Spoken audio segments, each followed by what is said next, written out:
একাদশ শ্রেণীর ছাত্রছাত্রীরা, তোমরা তোমাদের ইতিহাসের ইউনিট 2 থেকে এই প্রশ্নগুলো দেখে রাখো প্রথম সেমিস্টারের জন্য।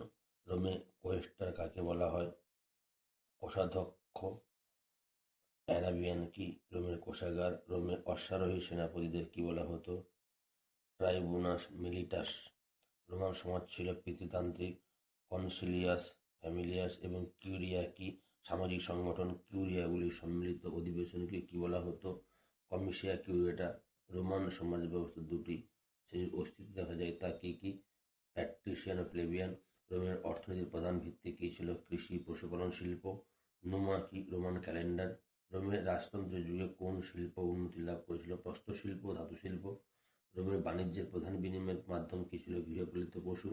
রোমের জমি রক্ষাকারী দেবতাকে লারেস। রোমের শস্যাগারের দেবতাকে থেনেটস।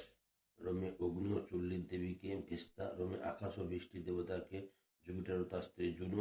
রোমে জ্ঞানের দেবীকে মিনার্ভা। রোমে প্রজাতন্ত্র প্রতিষ্ঠিত হয় কবে? 509 অব্দে।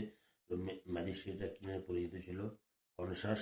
রোমের দুজন কনসাসের নাম করো। লুসিয়াস জুনিয়াস ব্রুটাস, লুসিয়াস টার্কুইনিয়াস, ওরা কোলাটিনাস। রোমের কনসালরা কত বছরের জন্য নির্বাচিত হতো? 1 বছর। রোমান প্রজাতন্ত্রের প্রথম লিখিত আইনবিধি কি? দ্বাদশ বিধান। ভেই নগরী কাদের হস্তগত হয়? রোমানদের। রোমের শাসন ব্যবস্থার সর্বোচ্চ ক্ষমতাশালী প্রতিষ্ঠান কোনটি? সিনেট। ভিডিও ভালো লাগলে লাইক, কমেন্ট, শেয়ার করবে এবং অবশ্যই চ্যানেলটিকে সাবস্ক্রাইব করে আমার পাশে থাকবে।